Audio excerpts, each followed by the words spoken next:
La primera vez que escuché a los caballos relinchar fue una madrugada de septiembre.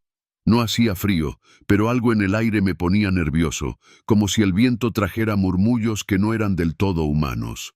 Me había quedado dormido en la mecedora afuera del cuarto de herramientas, con la camisa abierta y una cerveza caliente entre las piernas. Cuando abrí los ojos, la luna brillaba con una claridad casi exagerada, como si alguien hubiera colgado un foco inmenso en el cielo solo para alumbrar el rancho. No era la primera noche que pasaba en ese lugar, pero sí fue la primera que sentí que algo estaba mal. El rancho San Gregorio llevaba décadas funcionando en la sierra de Sinaloa, entre caminos polvorientos y veredas donde a veces ni el sol se animaba a entrar. Era tierra buena pa'l ganado, aunque últimamente parecía que las vacas se negaban a parir y los caballos estaban inquietos sin razón aparente. Yo llegué como peón, igual que muchos. Me llamo Aurelio, y aunque ya no soy ningún chamaco, nunca había tenido miedo de la tierra ni de las noches oscuras. Hasta que empecé a escuchar a los caballos. El sonido era claro, cascos golpeando la tierra, bufidos, relinchos. Pero las caballerizas estaban vacías desde hacía semanas. El patrón se había ahorcado a finales de agosto, justo en el Pozo Viejo, el mismo que ya nadie usaba porque se decía que estaba maldito desde antes de que él llegara. Después de su muerte, los caballos comenzaron a morir uno a uno, como si sintieran algo que nosotros no. Al final, los pocos que quedaban se los llevaron a otro rancho en el fuerte. Pero las noches seguían llenas de relinchos. La mañana siguiente a esa primera vez, fui directo a las caballerizas. Las puertas estaban cerradas, como siempre, y no había un solo animal. Pero en el piso de tierra suelta vi las huellas. Eran frescas, como si apenas unas horas antes hubiera pasado un caballo enorme, con herraduras marcadas con un diseño extraño, casi como símbolos. Y todas las huellas iban en la misma dirección, hacia el pozo donde colgaba la soga que usó el patrón. Nadie más quiso hablar del tema. El viejo Bernabé, que llevaba más de 30 años cuidando ese rancho, se persignó sin decir una palabra. Doña Juana, la cocinera, rezaba con un rosario cada vez que caía la tarde. Y los más jóvenes se largaron, uno por uno, apenas empezaron los ruidos. Al final, quedamos solo 5. Una semana después, yo también pensé en largarme. Aquella noche dormí en el cuarto que antes usaba el patrón. No porque fuera cómodo, sino porque quería entender qué chingados estaba pasando.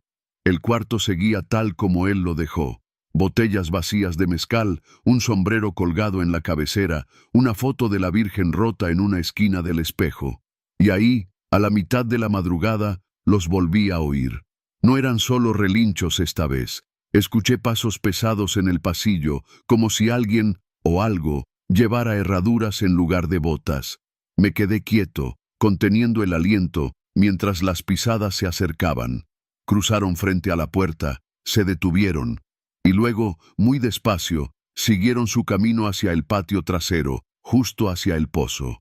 Salí tras ellos apenas amaneció. No había nadie, pero las huellas estaban ahí otra vez, como si una manada de caballos fantasma se paseara cada noche por el rancho. Todas las pisadas terminaban en el pozo, pero ninguna salía de él. Fue Bernabé quien me contó lo que nadie se atrevía a decir. El patrón, don Leandro, no era solo ganadero, también era algo más. Decían que practicaba cosas raras, velas negras en su cuarto, marcas en la tierra detrás del establo y animales muertos que desaparecían sin dejar sangre. Pero lo peor era lo que pasó una noche de luna llena, justo un año antes de que se matara. Esa vez, todos los caballos se volvieron locos. Relinchaban, pateaban los muros, se mordían entre ellos.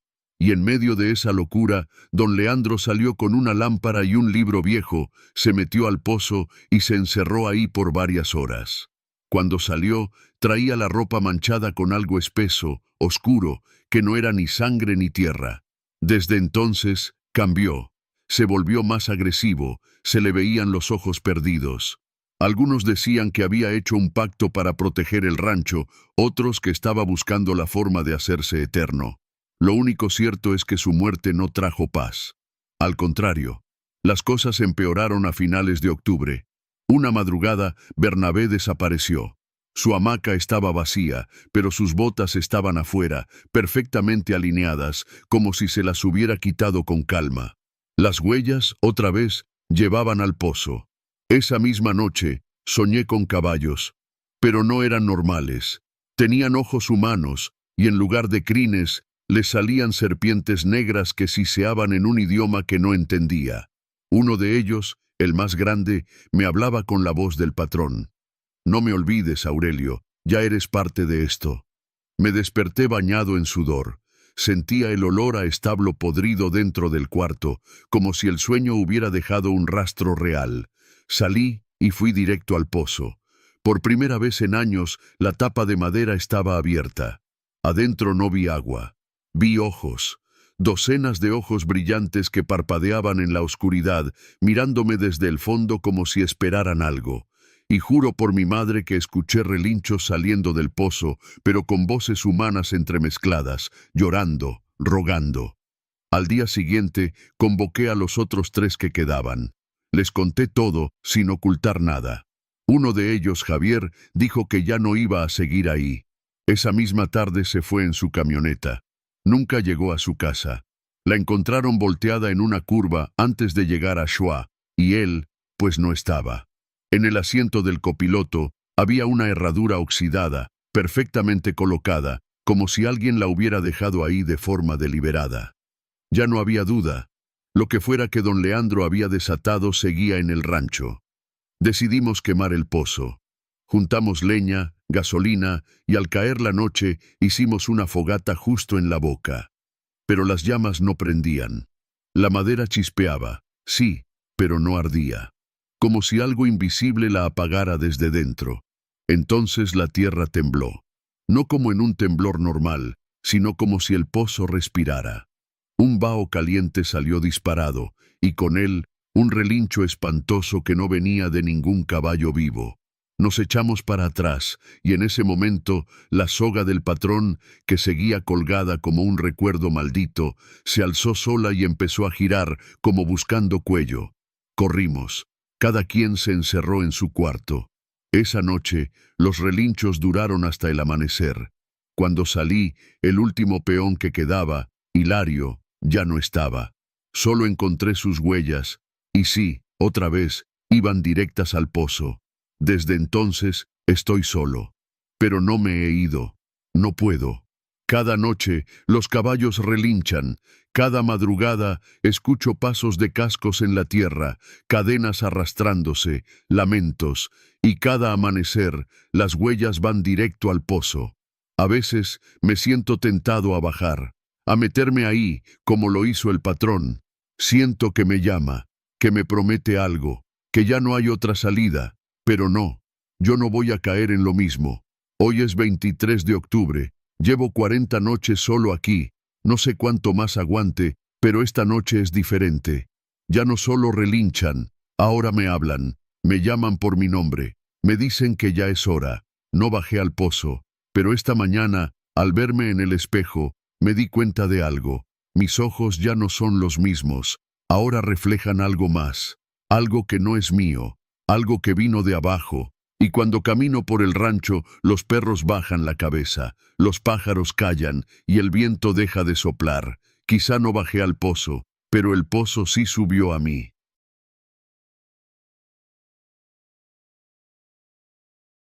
Siempre pensé que los espantapájaros eran cosas de película, rellenos de paja, ropa vieja y un sombrero de ala ancha que se movía con el viento. Nunca me parecieron ni remotamente aterradores. Hasta que trabajé en el campo de maíz de don Lauro, allá por el rumbo de Cañada de Bustos, en el corazón rural de Guanajuato. Yo no era campesino de nacimiento. Me llamo Javier y crecí en León, entre fábricas y tienditas de colonia. Pero en 2017 me corrieron de la maquiladora y no hubo manera de conseguir otro trabajo. Me fui quedando sin dinero, sin opciones. Fue entonces cuando mi primo Ezequiel, que vivía en una ranchería pegada al municipio de Manuel Doblado, me habló de don Lauro. Es buena paga y no hay que saber mucho, nomás aguantar el sol, me dijo. Llegué a la parcela una mañana de junio. El campo era enorme, con hileras e hileras de maíz que se perdían más allá de donde la vista alcanzaba. A la distancia, como centinelas viejos, se alzaban varios espantapájaros. Conté 7 desde donde estaba, cada uno colocado en puntos distintos, vestidos con harapos, sombreros remendados y guajes vacíos colgando del cuello. «No te acerques mucho a ellos», me advirtió un viejito de cara agrietada por el sol. Se llamaba Benito y llevaba más de 20 años trabajando ahí. «¿Por qué? ¿Están embrujados o qué?». Benito no se rió. Me miró con seriedad y dijo: «Uno de ellos respira». Pensé que era una broma para asustar al nuevo, pero cuando se lo conté a los demás peones en la comida, ninguno se rió. Al contrario, dejaron de hablar por un momento, como si acabara de decir algo prohibido. Solo Ezequiel habló, en voz baja: «Tú nomás trabaja de día. Cuando se meta el sol, no te metas al maizal, ni por curiosidad». No pregunté más. En ese entonces no creía en nada de eso. Al tercer día, sin embargo, algo me empezó a molestar. Cada mañana, los espantapájaros aparecían en lugares distintos. Yo lo notaba porque siempre trataba de ubicarme con ellos. El del sombrero rojo, por ejemplo, estaba cerca del pozo, pero al día siguiente estaba junto a la milpa donde trabajábamos. Pensé que alguien los movía de madrugada, tal vez para espantar mapaches o tlacuaches desde distintos ángulos. Cuando le pregunté a don Lauro, me contestó con una sonrisa incómoda: «Yo no los muevo, nadie los mueve». Volteé a ver a Benito, que estaba desgranando maíz en silencio. El viejo evitó mi mirada. Las noches eran peores. Me quedaba a dormir en una pequeña cabañita de adobe junto con Ezequiel y otro peón llamado Pedro. El techo de lámina crujía con el viento y a veces se oía como si alguien caminara entre las milpas. Pero el detalle más extraño, y esto lo juro por lo que más quiero, era el sonido. Un sonido rítmico, suave, como un suspiro largo. Al principio pensé que era el viento entrando entre las hojas, pero una madrugada me despertó con más fuerza. Era un resuello, un jadeo lento, como si algo muy grande o muy cansado estuviera respirando cerca de nuestra cabaña. Me levanté y miré por la rendija de la ventana. Bajo la luz pálida de la luna vi algo imposible. Uno de los espantapájaros estaba más cerca de lo que debiera. Estaba casi al borde del terreno despejado, más allá del primer surco. Inmóvil, sí, pero con los brazos colgando, no estirados como deberían. Como si no estuviera amarrado al poste, sino parado por sí mismo. No dormí más esa noche. A la mañana siguiente, ese espantapájaros ya no estaba ahí. Estaba de regreso en la milpa, amarrado, brazos extendidos, sombrero en su lugar. Me acerqué a revisarlo, pero algo me lo impidió. Un olor. Era un tufo rancio, como carne en descomposición. Olía como si algo se hubiera muerto adentro del muñeco. Las moscas zumbaban alrededor del sombrero. Volví con Benito, que me vio con sus ojos cansados y me dijo: «Te está escogiendo». «¿Qué cosa?». «El que respira, siempre escoge a uno, cada ciclo». Y ese ciclo ya empezó. No quise seguir escuchando. Le dije a Ezequiel que me iba a ir, pero me convenció de quedarme al menos hasta el fin de semana. Necesitábamos el dinero. Así que aguanté. Una noche más. Solo una. Esa noche no dormí. Me senté junto a la ventana con un machete viejo que encontré tirado cerca del pozo. Afuera, la noche era espesa, sin luna, y el viento soplaba con una calma antinatural. De pronto, otra vez el sonido. Ese jadeo largo. No venía del viento. Venía de un punto específico, del maizal. Y luego lo vi. No se movía con torpeza. Caminaba. Uno de los espantapájaros, con los brazos colgando, cruzaba entre las hileras, deteniéndose de vez en cuando. Y cada vez que paraba, se oía ese resuello, como si tuviera los pulmones llenos de tierra. No pude ver su cara, solo su silueta, alargada, cubierta de trapos sucios, con los pies hundiéndose entre el lodo. Se detuvo frente a nuestra cabaña. No podía moverme. Apenas respiraba. El espantapájaros levantó una mano, lentamente, y la apoyó contra la puerta. La madera crujió. Ezequiel seguía dormido. Nadie más se despertó. El aire dentro de la cabaña se volvió helado. La mano bajó, y la figura se retiró. A la mañana siguiente, tenía marcas en la puerta. No eran rayones, eran huellas. De una mano enorme, cubierta de algo oscuro, como hollín mezclado con sangre seca. Ese día tomé mi mochila y le dije a Ezequiel que me largaba. «Ya te escogió», me dijo. «Irte ahora no servirá de nada». No lo escuché. Me fui a León, me encerré en casa de mi madre, traté de olvidarlo todo. Pero el olor regresó. A veces, en la madrugada, el mismo tufo a carne podrida se colaba por las ventanas. Y luego, los sueños. Soñaba con el campo, con las hileras interminables de maíz, con el sonido seco del viento entre las hojas, y en medio del campo, él, respirando, esperando. Un mes después, me enteré por Ezequiel que Pedro había desaparecido. Salió en la noche a orinar y nunca regresó. Encontraron su machete tirado y unas huellas extrañas que iban hacia el maizal, pero no había señales de lucha, solo tierra removida, como si algo grande hubiera salido desde abajo. El campo fue abandonado. Don Lauro murió poco después, de un infarto, dijeron. Pero los viejos del pueblo murmuran que fue otra cosa, que ese ciclo no se había cerrado, que la tierra había cobrado una vida, pero no era la que quería. Yo sigo teniendo el mismo sueño, siempre igual. Camino entre los surcos de maíz, sabiendo que no debo mirar atrás, pero lo hago, y ahí está él, a unos cuantos pasos, con el sombrero inclinado y los brazos colgando. Respira fuerte. Cada noche está más cerca. Me fui a vivir a Jalisco, luego a Veracruz y finalmente a Oaxaca. El sueño me sigue. Ya no me importa moverme. Sé que algún día me alcanzará, porque ya no es solo en los sueños. Hace unos días, al salir de mi casa, encontré un espantapájaros en el terreno baldío de enfrente. No hay cultivos aquí. No hay razón para que haya uno. Pero ahí está, de pie, con los brazos colgando, y desde la ventana, de noche, puedo escucharlo, respirar.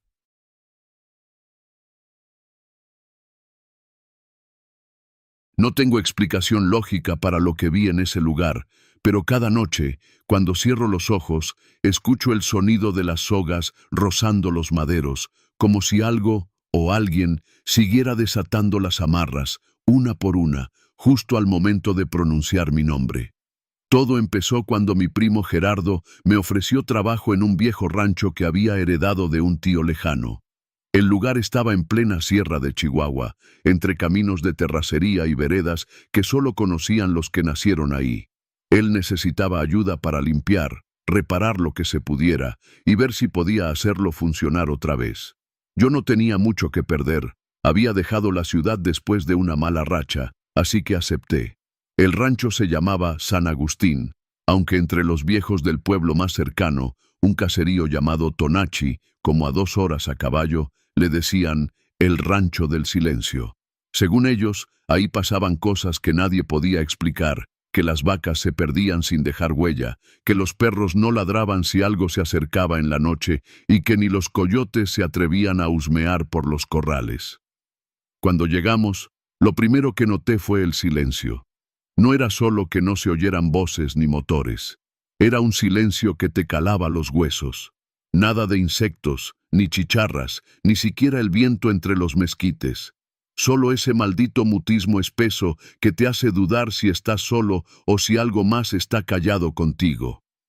El rancho estaba compuesto por una casa principal de adobe, un par de cuartos que seguramente usaban los peones, una bodega de herramienta medio colapsada y 3 corrales amplios con cercas de madera ya vencidas por los años. Había también un pozo seco y un bebedero que teníamos que llenar con bidones.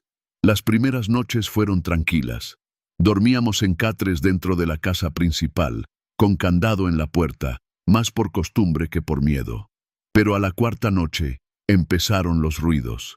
Al principio pensé que eran los tablones crujiendo por el frío, pero luego empezamos a escuchar pasos, lentos, pesados, como si alguien llevara botas y se arrastrara un poco, pero nunca llegaban hasta la casa. Solo se paseaban cerca, entre los corrales. Una madrugada, Gerardo me despertó. Estaba pálido, con la mirada ida. ¿Oíste eso?, me preguntó, casi sin voz. Yo estaba medio dormido, pero sí, también lo había escuchado. Alguien había dicho su nombre, clarito. Gerardo. No fue un grito, ni un susurro. Fue algo entre medias, como si lo dijeran justo al lado de tu oído, pero sin nadie ahí. Me quedé helado. Salimos con las lámparas de mano, buscando a ver si alguien nos estaba jugando una broma. Revisamos cada rincón. Nada. Ni huellas, ni ramas quebradas, solo el maldito silencio. A la mañana siguiente, una de las vacas ya no estaba. No había señales de pelea, ni sangre, ni rastros de que se la hubieran llevado. La cuerda seguía colgando de un poste del corral, pero estaba desenredada, como si la vaca se hubiera soltado sola. Lo más extraño era que la cuerda estaba entrelazada con una especie de nudo, como si alguien la hubiera desamarrado con calma. Gerardo pensó que se había escapado, pero yo sabía que eso no tenía sentido. Las cercas eran demasiado altas y el terreno era difícil para que un animal se moviera sin dejar rastro. A la noche siguiente desapareció otra. Igual, sin ruido, sin rastro, solo la cuerda colgando, con esa forma rara. Y así, por 3 noches seguidas. Una vaca por noche. Después de eso, no nos quedaba más que una. Si se pierde esta, nos vamos, dijo Gerardo, con la voz seca. Esa noche nos quedamos en vela, sentados junto al corral. No hablábamos, solo fumábamos y tomábamos café del bueno, de olla, con canela. Pero en cuanto dieron como las 3 de la madrugada, ni idea de la hora exacta, pero se sentía ese momento raro en que el aire se pone espeso, algo empezó a sonar. Un crujido. La soga. Vi cómo empezaba a moverse sola, despacio, como si unas manos invisibles la fueran desenrollando. Y luego escuchamos un susurro. Arturo, dijeron. Ese era mi nombre. Me levanté de golpe, apuntando con la lámpara, pero no vi a nadie. La vaca empezó a mugir, nerviosa. Gerardo gritó algo, pero su voz se ahogó en un zumbido que llenó el aire, como si un panal gigante estuviera vibrando dentro de nuestros oídos. Sentí náuseas. La vaca se soltó, se alejó caminando y desapareció entre la niebla que no estaba antes y que de pronto cubrió todo. No supe cuánto tiempo pasó, tal vez minutos, tal vez horas. Cuando todo volvió a la calma, no había niebla, no había vaca, y la cuerda estaba enredada de nuevo, colgando como siempre. Esa misma madrugada hicimos nuestras maletas, pero antes de irnos, quise entrar a la bodega colapsada. Había evitado ese lugar, pero algo me jalaba a verlo. Tiré la puerta con una patada y adentro encontré lo que parecía un altar viejo, cubierto por una manta de costales podridos. Había velas consumidas, huesos pequeños, como de animales, y una caja de madera cubierta de símbolos que no reconocí. Al abrirla, encontré pedazos de soga. Eran iguales a las que se usaban en los corrales. Lo peor fue lo que encontré debajo, un cuaderno con páginas húmedas, escrito a mano con tinta casi borrada. Decía nombres, muchos nombres, de animales, de personas, todos con fechas, algunos con una palabra escrita al lado. Respondió. El último nombre escrito era el mío. Lo dejé ahí. No quise seguir leyendo. Nos fuimos sin mirar atrás. Dejamos el rancho cerrado, aunque la cerca ya ni servía. Al llegar al pueblo, un anciano nos miró desde su silla y dijo: «Nadie se queda más de 6 noches. Escogen al que oye su nombre primero». No dijimos nada, solo seguimos de largo. Desde entonces no he vuelto al norte. Vivo en Querétaro ahora, lejos de las sierras, pero cada tanto, cuando el viento calla y la noche se pone densa, juro que escucho esa voz. No grita, no susurra, solo dice mi nombre. Y cuando la escucho, busco las cuerdas en casa, en los amarres de mi hamaca, en los cordones de mis zapatos. Siempre hay uno suelto. Siempre está empezando a desatarse. Y nunca, nunca lo vuelvo a amarrar.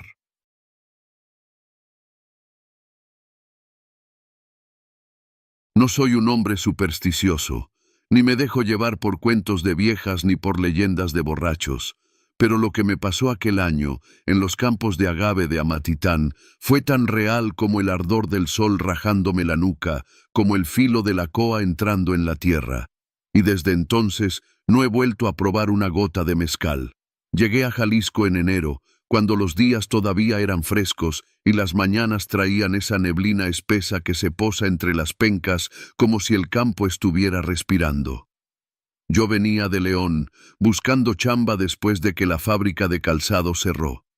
Un primo me conectó con don Mateo, capataz de una finca agavera vieja, enorme, de esas que tienen siglos ahí, donde el tiempo parece quedarse atrapado entre surcos. La jornada empezaba antes del amanecer. Nos levantábamos con los gallos y salíamos en camioneta hasta lo más profundo del campo, donde los agaves se extendían en hileras interminables como un ejército de espinas azules. Los gimadores con más experiencia me enseñaron rápido. Mirar el corazón del agave, meter la coa justo abajo, darle vuelta con fuerza y cortar las pencas con precisión, dejando la piña lista para la cocción. Desde el primer día noté algo raro. Cuando cortábamos algunas plantas, el líquido que salía no era como el agua clara o la savia dulce que se espera. Era más espeso. Tenía un tono rojizo, como si se mezclara con sangre. Al principio pensé que era normal, algo de la tierra o un hongo, pero los viejos del campo murmuraban entre ellos cada que eso pasaba. «Otro que sangra», decía don Beto, un gimador de bigote blanco, mientras se persignaba discretamente. «Es de los llorones», contestaba otro. Yo creí que se referían a un tipo de agave, una variedad rara. Hasta que una noche, después de la cena, me atreví a preguntar, «¿Qué son esos que lloran?», les dije mientras tomábamos café de olla junto al fogón. Se hizo un silencio incómodo. Don Mateo me miró fijo, como si pesara cada palabra que iba a decir. «Son plantas que no deberían estar aquí», dijo por fin, en voz baja. «Se sienten diferentes. El mezcal que sale de ellas sabe a tristeza, como si llevara algo dentro». «¿Tristeza?», me burlé sin querer, sonriendo. «A lágrimas», me corrigió don Beto. «Y si alguna vez lo pruebas, no vas a olvidar ese sabor». Los rumores se volvieron más raros con el paso de las semanas. Algunos aseguraban haber visto figuras entre las hileras, al anochecer, moviéndose en silencio, como si las plantas respiraran y alguien caminara entre ellas. Otros decían que oían llantos lejanos, sobre todo después de cortar un llorón. Yo no creía nada, hasta que me tocó uno. Era una mañana nublada, el cielo estaba cubierto y no se escuchaban ni los pájaros. Me agaché frente a un agave grande, de pencas anchas y color más oscuro que los demás. Algo en él me puso nervioso, pero no supe por qué. Lo corté como siempre, hundí la coa, giré el mango con fuerza y empecé a quitar las pencas. Y entonces lo vi. De entre el centro de la piña brotó un líquido espeso, rojo oscuro, con olor metálico. No era jugo, era sangre. No podía ser otra cosa. Me hice para atrás de golpe, sintiendo la tierra temblar bajo mis botas. Me quedé mirándolo sin saber qué hacer, sin atreverme a tocarlo otra vez. Nadie me creyó cuando se los conté. Dijeron que estaba cansado, que el sol me estaba friendo la cabeza. Pero algo cambió ese día. Esa noche me despertó un ruido afuera del cuarto que me habían asignado en la finca. Pensé que era el viento. Pero entonces escuché pasos, descalzos, lentos, arrastrando los pies sobre la grava. Me asomé por la ventana, y juro por la Virgen que vi a una mujer caminando entre los agaves, de blanco, con el cabello suelto cubriéndole la cara. No hacía ruido. Solo iba pasando, como flotando, entre las pencas. La vi detenerse junto a la planta que yo había cortado en la mañana. Se hincó, y empezó a llorar. No fue un llanto común. Era como si el aire mismo se quebrara, un lamento hondo, ahogado, que se metía por los oídos y se quedaba atrapado en el pecho. Quise gritar, salir corriendo, pero el miedo me paralizó. Me quedé mirando hasta que desapareció entre la bruma. A la mañana siguiente fui hasta el lugar donde había estado, y ahí, en medio de la tierra, encontré marcas de rodillas hundidas, y una huella, de pie descalzo, con los dedos marcados en el barro. Lo más extraño era que el agave que yo había cortado estaba entero, como si nadie lo hubiera tocado. Me acerqué y lo revisé. No había señales de corte, pero al tocarlo sentí que algo palpitaba dentro. A partir de ahí, empecé a tener pesadillas. Soñaba con campos interminables, con mujeres llorando, enterradas vivas bajo las pencas, suplicando que no las olvidaran. Me despertaba con la boca seca, el corazón reventando en el pecho. Había algo que el campo no quería que supiéramos, algo enterrado, literalmente. Don Mateo me llamó una noche. Estaba pálido. Me dijo que dejara de trabajar por un tiempo, que descansara. Me llevó a la bodega donde guardaban las piñas ya cocidas y me dio a probar un mezcal especial, hecho de los llorones. «Dime qué sientes», me pidió. Le di un trago, y fue como beber tristeza. No hay otra forma de decirlo. El sabor no era malo, pero dejaba una sensación de pérdida en la garganta, como si alguien llorara dentro de mí. Vi flashes, imágenes, una mujer siendo arrastrada por hombres con sombreros viejos, gritando, agaves brotando en un campo recién removido, sangre regando la tierra como si fuera lluvia. ¿Quiénes eran?, le pregunté, temblando. Don Mateo se quedó callado un rato. Luego me dijo algo que nunca olvidaré. Dicen que hace muchos años, cuando no había leyes ni justicia, los hacendados enterraban a las mujeres que desobedecían. Aquí, en el campo. Las cubrían con agave para que nadie sospechara. Y las piñas crecían más grandes, más dulces. Dicen que sus almas se quedaron atrapadas en las plantas, que por eso sangran, que por eso lloran. No volví al campo al día siguiente, ni el siguiente. Estaba enfermo, débil, con la piel fría y los ojos hundidos. Veía a la mujer todas las noches, parada frente a mi ventana, mirándome con la cara llena de tierra, sin ojos, pero llorando igual. Sentía que me llamaba, que quería que fuera con ella. Decidí irme. Recogí mis cosas en la madrugada y caminé hasta la carretera. Mientras me alejaba, el viento me trajo el sonido de un lamento largo que parecía salir desde debajo del campo. Volví a León sin decirle a nadie lo que había visto. Pasaron los meses. Intenté olvidarlo, pero no pude. En las cantinas de mi ciudad a veces llega alguna botella de mezcal artesanal, traída desde Jalisco. Una vez, sin querer, me sirvieron un trago. El color era más oscuro. Me entró un escalofrío antes de probarlo, y supe que venía de allá. Era de los llorones. No lo bebí. Me levanté y lo dejé ahí, en la barra. Hoy ya no trabajo en el campo, pero me duele la espalda cada vez que llueve, y a veces, al dormir, todavía oigo la coa hundiéndose en la tierra, y a alguien, allá abajo, que aún no ha dejado de llorar.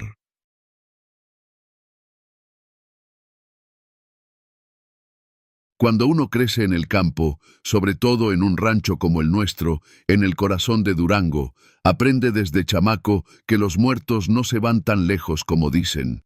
Se quedan por ahí, entre los mezquites, metidos en la tierra reseca o pegados a las vigas viejas del corral.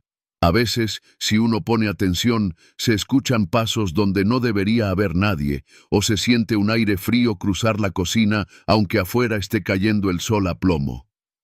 Mi nombre es Santiago, y desde que tengo memoria, mi familia ha vivido en el rancho El Encino Solo, unas 3 horas tierra adentro desde Vicente Guerrero, por caminos que ya nadie cuida. Mi abuelo lo fundó, mi padre lo levantó, y ahora me toca a mí mantenerlo de pie. Somos pocos los que quedamos aquí. Mi esposa Clara, nuestro hijo Gael, y 3 vaqueros que nos ayudan cuando hay mucha faena. Mi padre, don Rogelio, murió hace poco más de un año. Le dio un derrame ahí mismo, frente al corral. Estaba ensillando a Rayo, su caballo preferido, cuando simplemente se dejó caer. No dijo nada. Solo se dobló como si alguien le hubiera quitado el alma de golpe. A mí me tocó recoger su sombrero del suelo y cerrar sus ojos. Desde entonces, algo cambió en el rancho. Primero fueron cosas pequeñas. El portón del potrero amanecía abierto cuando yo recordaba bien haberlo cerrado. A veces, los caballos estaban nerviosos al amanecer, echando espuma y relinchando como si hubieran sido correteados toda la noche.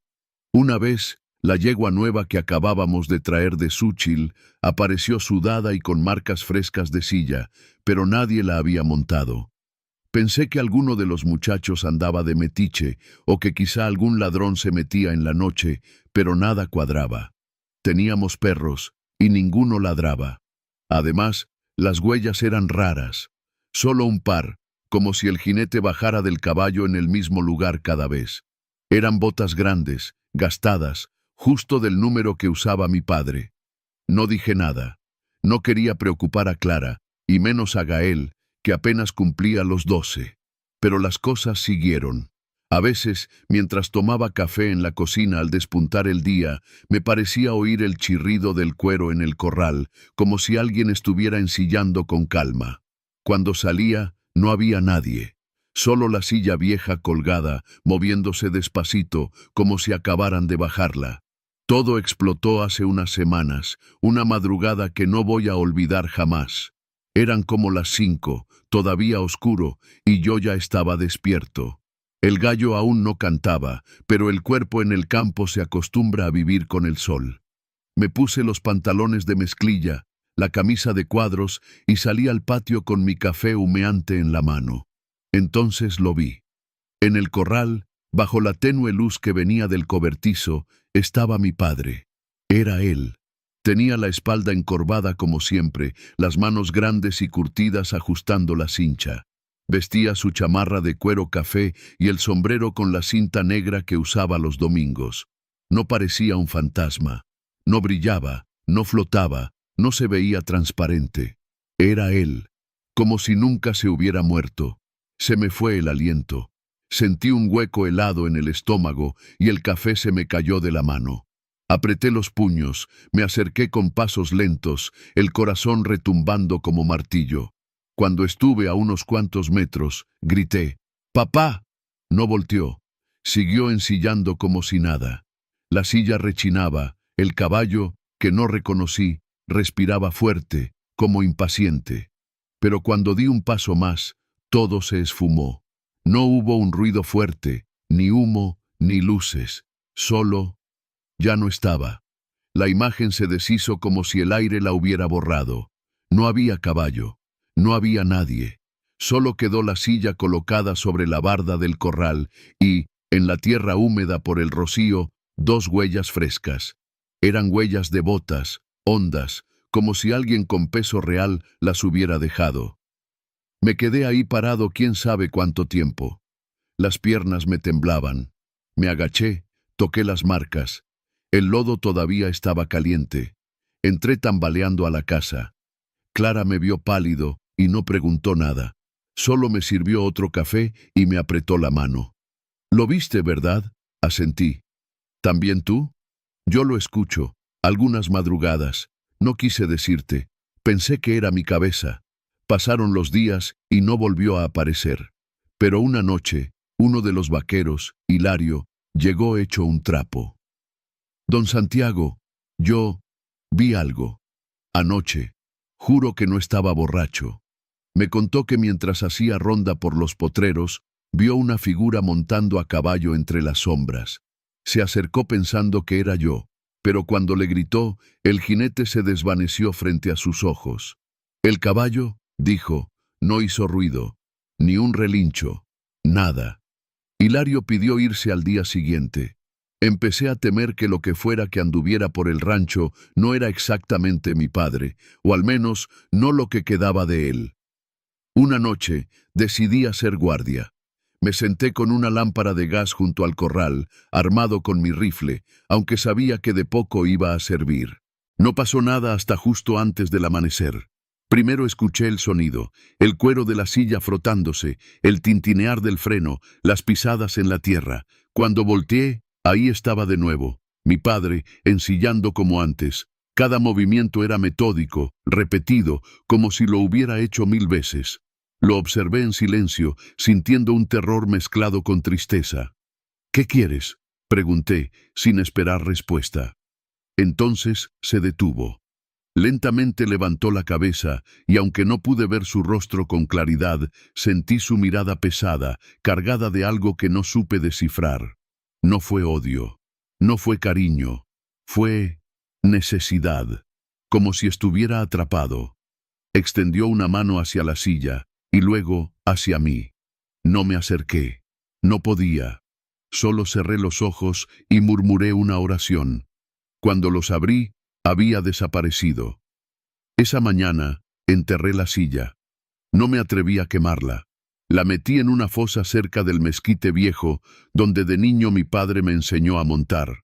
La cubrí con tierra y piedras, y clavé una cruz improvisada encima.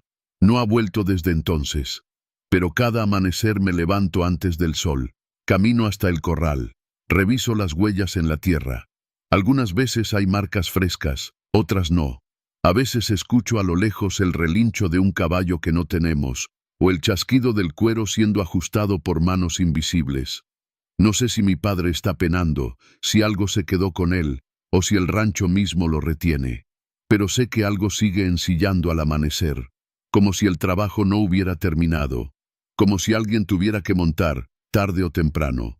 Y sé que un día me va a tocar a mí, porque en este rancho nadie se va del todo, solo se espera su turno.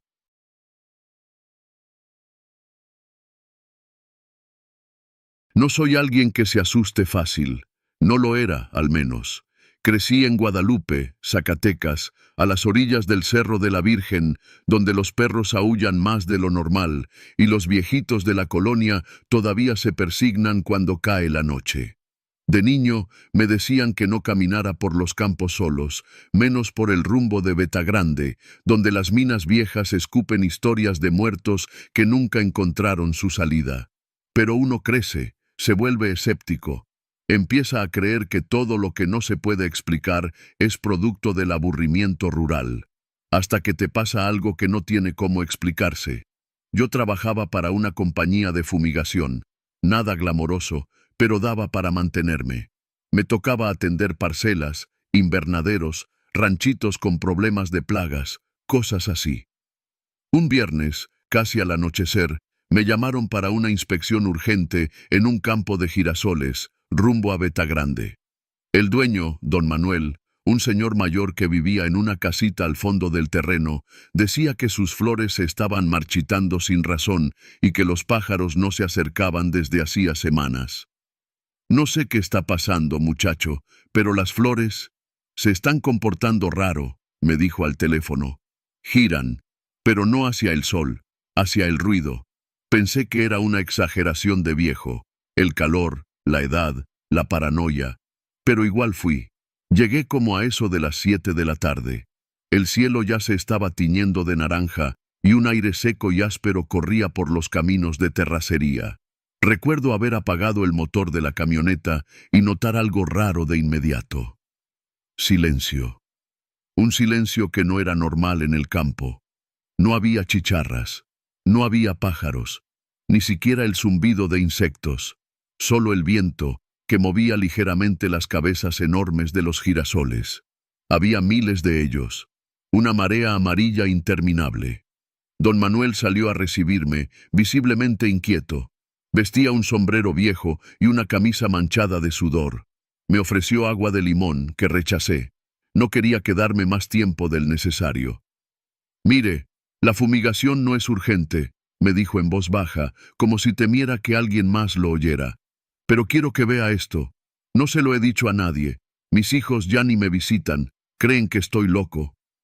Fuimos caminando entre los surcos. El aire olía a tierra seca y algo más que no logré identificar al principio, como si algo estuviera podrido bajo el suelo. Un hedor tenue pero constante.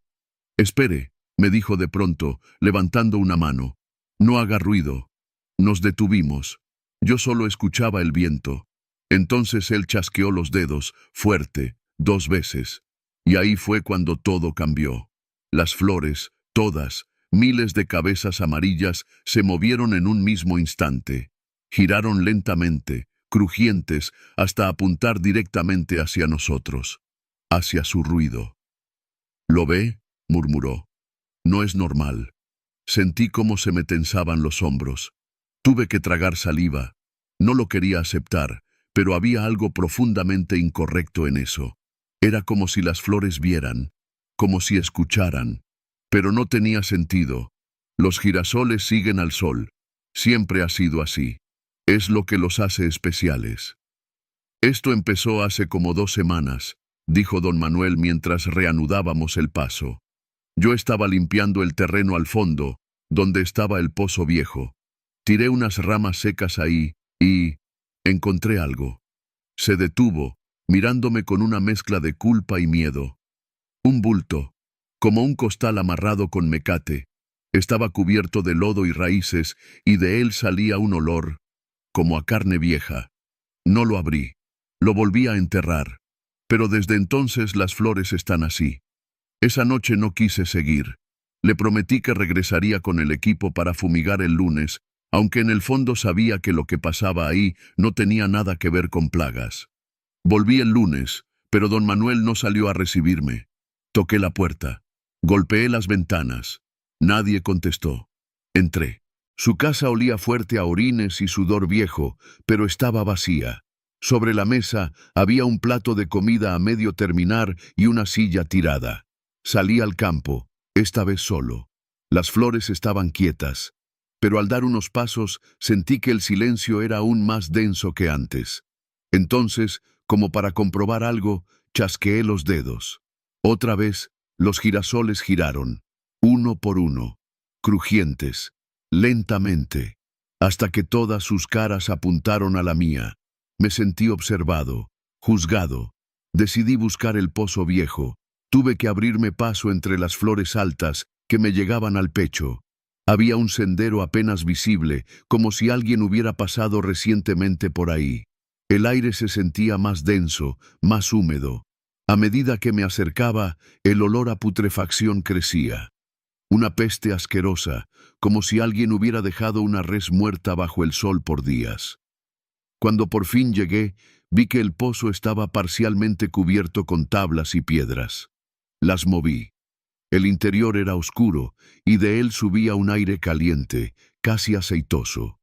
Ahí estaba el costal, entre raíces húmedas, atado aún con el mecate.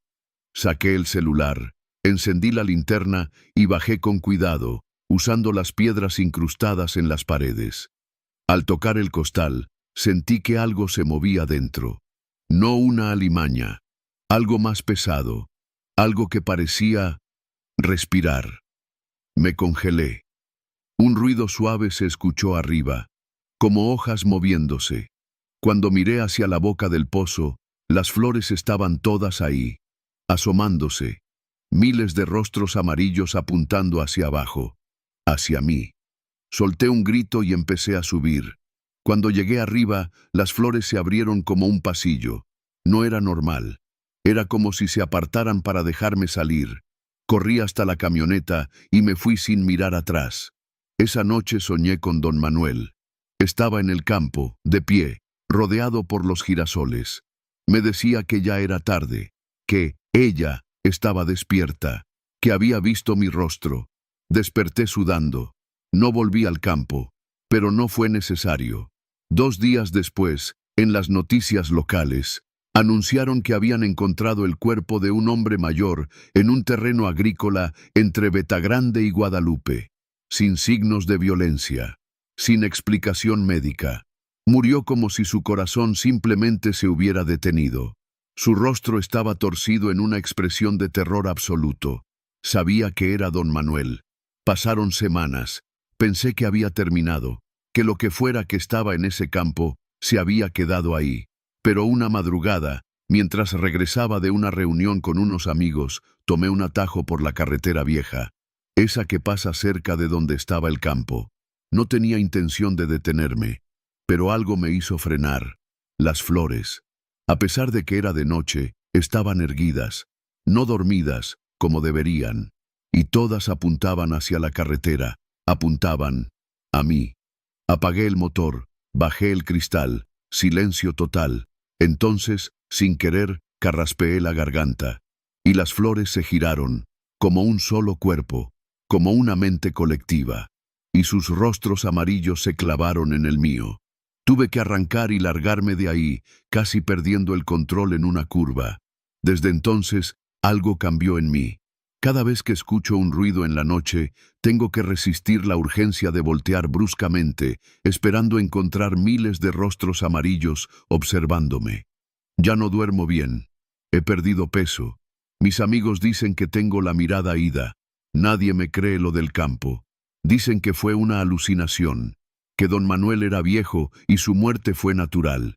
Pero yo sé lo que vi, sé lo que sentí. A veces, cuando el viento mueve las cortinas de mi recámara, creo verlos en la oscuridad. Rostros redondos, amarillos, callados, inmóviles, hasta que haces ruido. Y entonces giran, siempre giran. Y si alguna vez vas rumbo a Betagrande y ves ese campo interminable de girasoles, no chasques los dedos, no hables, no respires fuerte, porque ellos están escuchando. Y si te reconocen, nunca dejan de mirar.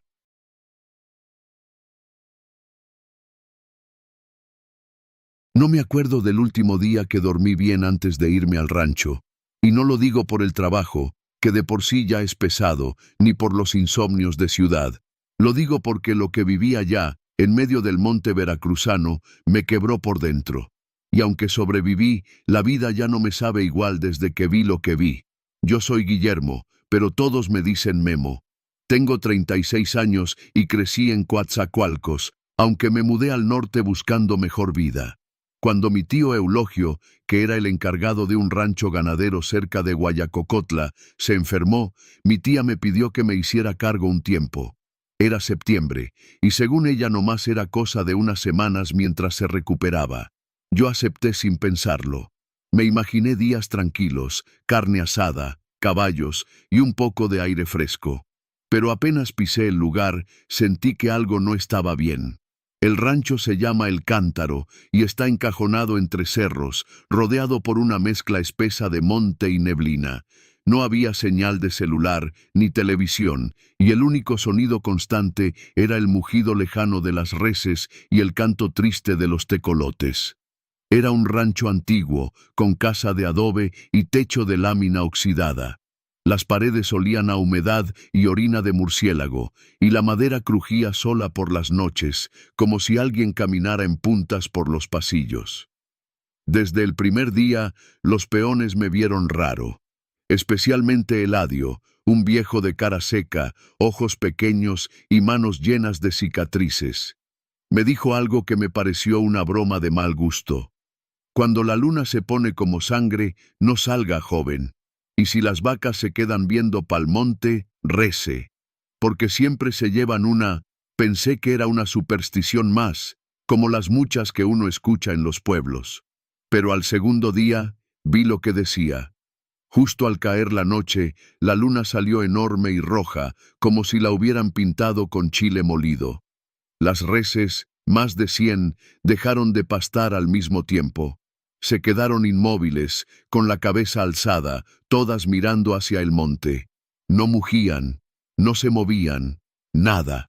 Me acerqué al corral, confundido. Sentí que el aire se ponía denso, como si de pronto respirara tierra mojada con azufre. Me dio un escalofrío, no, un tirón en el pecho, una incomodidad como si alguien estuviera parado justo detrás de mí, sin hacer ruido. Esa noche no dormí. Y cuando amaneció, Eladio me fue a buscar. Tenía la cara blanca. «Una falta, joven», dijo, con voz baja. Fuimos al potrero de abajo. Ahí estaba, una becerra tirada junto a un árbol seco. No tenía heridas, ni sangre, pero algo estaba mal, muy mal.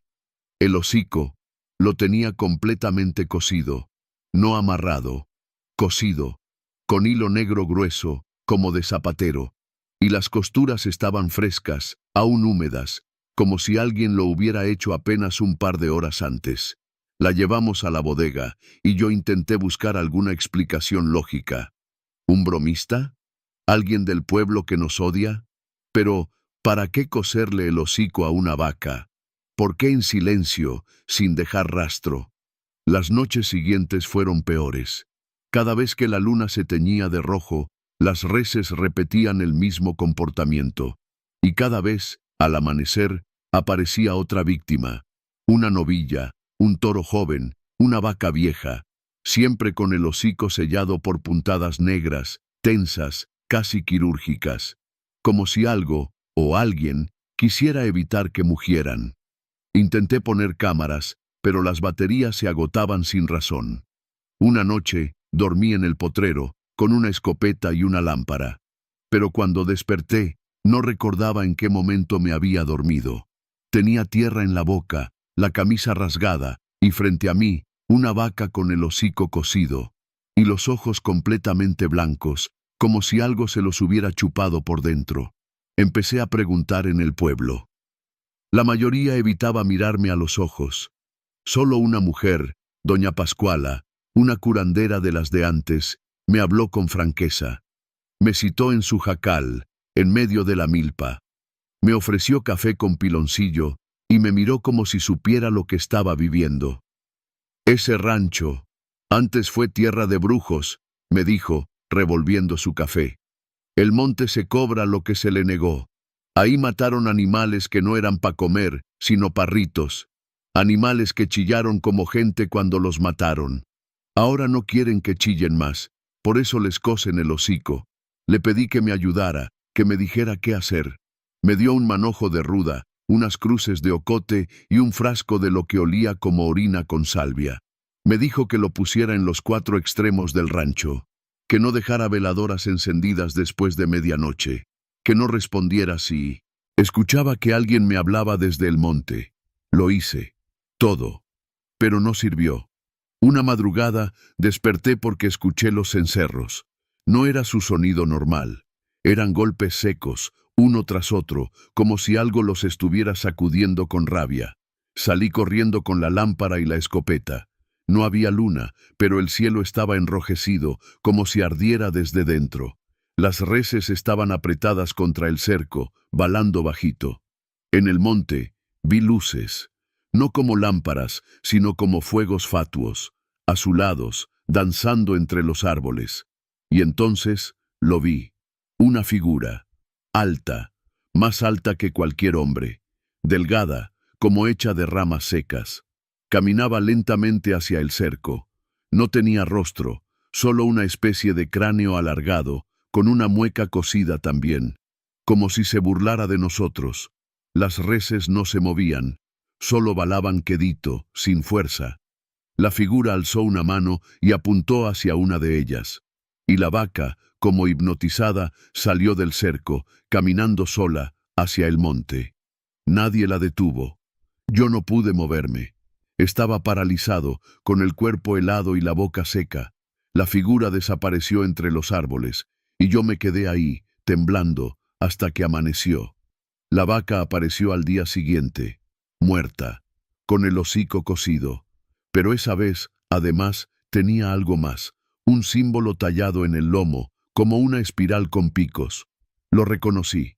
Estaba en uno de los cuartos del rancho, en una puerta vieja que nadie usaba. Fui a verla, y lo confirmé. La misma marca. Esa noche no me quedé. Me fui. Dejé todo, papeles, ropa, hasta mi camioneta. Me fui caminando por la brecha hasta que encontré un aventón. Regresé a Coatzacoalcos. Nunca volví al rancho, pero cada vez que hay luna roja, me despierto sin querer. Siento que las vacas me están mirando, que desde el monte esa cosa sigue llamando. No sé si me dejó ir, o si solo me está esperando.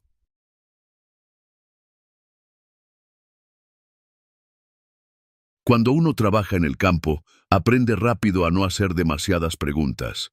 El sol te seca la boca, el machete te entumece el brazo, y los días se repiten como si los hubieran clavado con un clavo oxidado al calendario. Yo llevaba casi 4 temporadas en el corte de caña en un ejido cerca de Zacatepec, al sur de Morelos. Cada diciembre, cuando la zafra empezaba, nos veníamos a vivir a una galera improvisada cerca del campo, entre mosquitos, calor, ronchas y el dulce hedor a caña fermentada. Éramos un grupo de 8, casi todos del mismo rumbo, del norte de Guerrero. Dormíamos sobre petates, nos bañábamos con agua del canal y comíamos tortillas, frijoles y lo que cayera. El patrón era un tipo callado, don León, ya viejo y medio sordo, pero todavía sabía cómo calcular cuánta caña se podía sacar en un día con solo ver el surco. Siempre nos decía: no se metan al surco antes de que el sol toque la tierra, y nunca dejen el machete enterrado en la caña, siempre se guarda limpio, a la vista. Pensábamos que era puro capricho de viejo. Fue a mediados de enero cuando empezaron las cosas raras.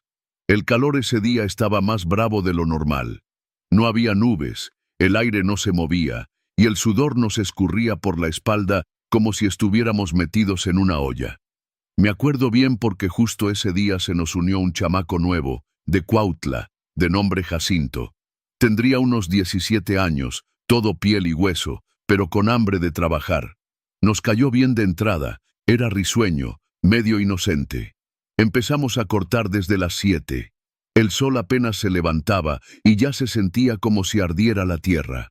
A eso de las 11, cuando el machete ya te empieza a doler en la mano y el cuello lo traes rojo, Jacinto se detuvo en seco. Lo vi pálido, con la vista fija hacia un punto entre los tallos. ¿Escucharon eso?, preguntó, bajito, como si no quisiera interrumpir. Todos nos detuvimos. En el campo, cualquier ruido diferente a los normales, las cigarras, el viento, el chasquido del machete, se nota como una bofetada. Y en ese momento lo escuchamos también. Una risa, suave, casi de niño, escondida entre la maleza, como si jugara a las escondidas. Una risa que no encajaba con el calor, ni con el cansancio, ni con nada. Era como si algo o alguien se burlara de nosotros desde el otro lado del surco. Don León soltó un grito: «¡Sigan trabajando! ¡No hagan caso! ¡Vámonos recio!». Y así lo hicimos. Pero nadie volvió a hablar mucho ese día. Cada quien cortaba más rápido, como si con eso se pudiera espantar el sonido. Esa noche, mientras cenábamos bajo una lona colgada entre dos mezquites, Jacinto nos dijo que cuando escuchó la risa, sintió como si le soplaran frío en la nuca. Nos reímos nerviosos, lo molestamos un poco, pero la verdad es que todos lo habíamos sentido. Un aire helado que no venía de ninguna parte, que no encajaba en ese calor asfixiante. A la mañana siguiente, uno de los machetes amaneció enterrado en el centro del campo. Nadie lo había dejado ahí. Era el machete del chino, otro del grupo. Él juraba que lo había dejado junto a su petate. Pensamos que era una broma, una travesura, pero cuando lo desenterró, el filo estaba cubierto de una baba oscura, espesa, que olía a caña podrida. Después de eso, ya nadie se reía. Al tercer día, todo se salió de control. Estábamos cortando en un surco más angosto, que se adentraba hacia una parte del campo que nunca habíamos trabajado. Don León no quería que fuéramos para allá, decía que esa zona era vieja, que la caña no servía, que estaba seca por dentro, como si algo la hubiera vaciado. Pero la cuota de la zafra no se iba a cumplir sola. Eran las 2 de la tarde cuando empezó. Primero fue un silbido, largo, agudo, que parecía venir de todos lados. Después, los machetes comenzaron a moverse. No todos, solo algunos, pero lo vi con mis propios ojos. El machete del chino voló de su mano y cortó una caña como si alguien invisible lo empujara. Otro machete, el de Toño, giró en el aire y se clavó en el suelo, a 1 metro de donde estaba Jacinto. La risa volvió, más fuerte, más clara, como si ya no se escondiera. Corrimos. De plano, dejamos todo tirado. Don León gritaba como loco, pero nadie le hizo caso. Esa noche nadie durmió. Ni siquiera intentamos regresar a la galera. Dormimos en el bordo, cerca del canal, todos juntos, con los machetes entre las piernas. Al día siguiente, Jacinto no apareció. Fuimos al campo y encontramos su camisa, rasgada, colgada en una caña alta como bandera. No había sangre, solo eso. El machete de él estaba enterrado justo debajo, y cuando lo levantamos, tenía grabado en el filo algo que ninguno quiso leer en voz alta. Una especie de palabra, o nombre, como escrito con uñas. Tzitziquilitl. Esa noche, don León nos reunió. Dijo que lo había escuchado antes, en su juventud, que a veces, en ciertos campos, aparecía esa risa, que era un espíritu viejo, de los tiempos en que los cañaverales eran campos de guerra entre brujos, entre pueblos que escondían sus muertos entre las cañas para no dejarlos en el campo abierto. Decía que el Tzitzikilitl, él lo decía como escupiéndolo, se alimentaba del ruido, del machete, del sudor, de la vida misma que dejábamos entre los surcos. Decidimos no volver. Empacamos lo poco que teníamos y nos largamos al amanecer. Pero yo cometí el error de llevarme el machete de Jacinto. No sé por qué. Tal vez por miedo, por respeto, por lo que fuera. Lo envolví en un costal, lo até con hilo rojo y lo traje de regreso a mi pueblo. Lo guardé en una caja de madera en el cuarto donde dormía. Una semana después, empecé a escuchar la risa otra vez. No en el campo, en mi casa, a veces en el baño, a veces detrás de la puerta, a veces cuando estoy acostado, con los ojos cerrados, y de pronto siento cómo se tensa el aire, como si alguien más respirara junto a mí. Hace 3 noches, el machete apareció en mi cocina, sobre la mesa, con el filo limpio, brillante, como recién usado.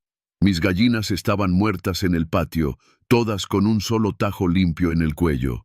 Anoche soñé que estaba de nuevo en el surco, pero no había sol, solo neblina, rastrojos secos y una risa que ya no sonaba como de niño, sino como mía. Ya no sé cuánto más aguante. No sé si esto se puede detener. Pero si estás leyendo esto, si alguna vez te invitan a trabajar en un campo de caña en Morelos, si escuchas una risa entre los tallos y el aire se pone frío aunque el sol te queme los brazos, no te detengas a mirar. Corre, corre y no mires atrás. Porque hay machetes que ya no obedecen manos humanas. Porque hay surcos que no se siembran para la caña, sino para la muerte.